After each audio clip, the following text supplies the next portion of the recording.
What's better, renting or buying a house to live in? You're about to find out based on these three criteria, including which one is cheaper and which one makes you more money. And I guarantee you, these numbers, they don't look how you think they're gonna look, because choose right and you could be $1.5 million better off financially. But if you choose wrong, you could have wasted hundreds of thousands of dollars. Hey friends, I'm Ed, an economist and property investor, and I run the numbers so you can make better money decisions. Let's jump into test number one, which is how much money comes out of your pocket on day one when you either rent or buy a house. So let me give you an example. Let's say you want to live in this house, and you could probably rent it for about $560 per week, which is about $29,000 a year. But buy the house and it'll cost you about $600,000. Now, when you think about owning a property, there is an obvious cost, which is your mortgage, which if you put in a 20% deposit, that adds up to 31 grand a year.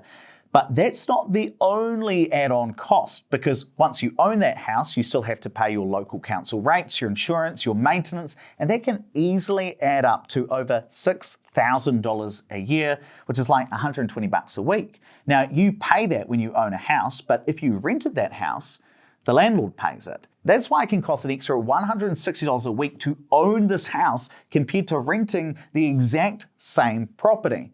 So if you buy the house, you've got to slap down a $120,000 deposit to buy the thing, and then you've got to pay even more money just to live in it. Whereas if you just rented it, you could keep that and invest that $120,000 deposit into something else and also pay less money each week to live in it. So while your mum might have told you that paying rent is just wasted money, there's $160 a week that says maybe it's not as dumb as you thought. So renting wins this round. It is often cheaper to rent a house than to live in it, at least at the start. But to help you run all of these three tests yourself, I'm going to just give you my spreadsheet that I created for this video. So you can plug in your rent, you can plug in what the house is worth that you potentially live in at the moment, and it runs all of these numbers for you. So you're not just listening to some guy on the internet talk about money, you're able to see what it actually means for you, and I'll drop that link down in the description. And to see if it's worth downloading, let's move on to test number two, which is what saves you money over the long term. Because as we just saw, renting is cheaper than buying a house, at least at the start. But it gets really, really interesting over the long term. So if I invented a time machine and I take you back to January 2005, about 20 years ago, you'd be stoked because the median house price was just $265,000. And if you put down a 20% deposit, you'd have a $212,000 mortgage, and you'd be salivating looking at that kind of mortgage because by today's standards, it is so low. But everyone else back then in 2005, while you've just stepped out of the time machine, they'd all be looking at that mortgage thinking it was really high because back then that sort of mortgage felt really, really big. So why is it that you standing there in 2005, fresh out of your time machine, why is it that everyone else thinks that 212 grand is a big mortgage and you think it's small?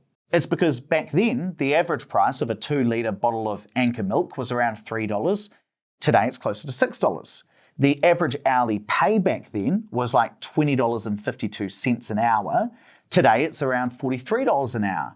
And the average rent back then was $241 a week, whereas today it's $574 a week. So the cost of things go up over time, but your mortgage payment stays the same. And that's because while house prices, incomes, rents, and pretty much everything else goes up, your mortgage goes down over time rather than increasing. So if you bought a house 20 years ago, this is what your mortgage payment would have actually looked like compared to renting. And you can see that it starts out more expensive to own a house, but over 20 years, the cost of rent goes up, and over time, owning that property, the cost of your mortgage tends to work out cheaper, and you can even save tens of thousands of dollars. Of course, your rates still go up, same with maintenance, same with insurance, but your biggest cost, the mortgage, stays roughly the same depending on what happens with interest rates. But if I put you back in the time machine and took you 20 years into the future now to 2045, today's mortgages will likely feel tiny compared to tomorrow's rents because your income will have gone up while inflation will have chipped away at the real value of your mortgage. And then once you pay the whole thing off, the cost of owning a property goes right down just to your rates, maintenance, and insurance, while if you're renting, well, the rent continues until the day you die. And that's why many people instinctively say that if you want to stop working and live a really good life, especially in retirement, often you really do need a mortgage-free home. So in this round, owning wins at the end, and we're tied 1-1. And it all comes down to this final test to show us whether renting is better than owning. And the test is what makes you more money and who will be richer in the end, renters or people who own houses. And I wanted to talk about this because I've been having a kind of public debate with this well-known fund manager who thinks renting is better, and I'm kind of determined to prove them wrong, because that is what Colonel Wealth claimed in this article. And the idea is really simple, that if you rent, you could take your deposit that you otherwise would have spent on a house and any extra money that you would save by renting, at least at the start, and you could invest that money instead. And potentially if you invested that money instead, it would grow at, let's call it an 8% rate. And that over time, you might end up with more wealth if you'd end up investing that deposit and that extra money compared to if you bought a house.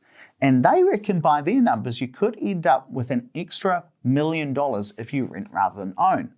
Now, as a numbers nerd, I needed to know the truth. So I asked Colonel Wealth to send me their numbers, or at least tell me how they'd calculated them so that I could reverse engineer it. They never did. So I created my own, and it goes like this. Let's say you're a renter, you have a house deposit. You could either buy a house or you could keep renting and invest that deposit. On top of that, since it's cheaper to rent than own a property, at least at the start, you take that extra money and yes, you invest that into some shares too. Now that's option one. The other option is to buy a house. Now that costs more upfront, but at least a little bit of that starts to pay down the mortgage. And then you also own a house that tends to go up in value over time as well. And after a while, owning becomes cheaper than renting. So you take that extra money and you use it to smash down the mortgage. And then after that's paid off, you start investing in shares too. And of course, this is based on some assumptions that I'll put on the screen so you can check them out. But after 30 years, who's got more money? The homeowner or the renter? Well, by these numbers, the homeowner would have about $3 million, whereas the renter, their net worth would be about $1.5 million. So there is a $1.5 million difference based on these projections between the homeowner who wins and the renter who still has a lot of money, but not quite as big of a net worth as the homeowner. So owning won 2 out of 3 of these tests. But before you click off and think it's a slam dunk for always owning a house, no matter what, there's one important time where renting can still win, and it's called rent vesting. Because deciding whether to rent or own a house, it's actually not just about money. It's also about your lifestyle, because renting actually has some major benefits. It's usually cheaper to live in a good area compared to paying potentially millions of dollars to live there. You might not be ready to settle down and commit to one house. And you might like that you can give a landlord 3 weeks notice and move to a different city compared to it taking 3 months to sell your house with a real estate agent if you want to move. And that's why when I started out in property, I continued to rent myself while I invested in property instead. And what that meant was that I could live in cool, small apartments that wouldn't have really made good investments. I didn't need to own those properties, but I was still able to build wealth through property by looking for properties that I did think would make good investments. It's like playing both sides of the board, because owning a home that I lived in, that didn't matter to me until I got engaged and was ready to settle down. So if you boil it all down to a binary choice, buy one house or rent for the rest of your life, well, according to these projections, which you should download the spreadsheet to check them out, by the way, and make sure that I'm right. But according to these projections, owning a home comes out ahead, but that doesn't mean it's your only option. There is the why not both option. So the fourth and final test is, well, what works best for your lifestyle and how you want to grow your wealth, renting or owning? Ultimately, that's up for you to decide. So whether you're a homeowner or a renter, if you want to grow your wealth through property and you want some help, you can book a free 60-minute meeting with one of my financial advisors who will create a wealth plan for you. And by the end of that hour, you'll walk away with a written plan for how to achieve your financial goals. I'll drop a link to that in the description below. And now you know how to work out whether renting or buying makes sense for you. But there is one more piece of the puzzle. How do you choose the right mortgage if you do decide to buy? Well, that's where you watch this next video, which is the ultimate guide to mortgages in New Zealand. Watch it right here now.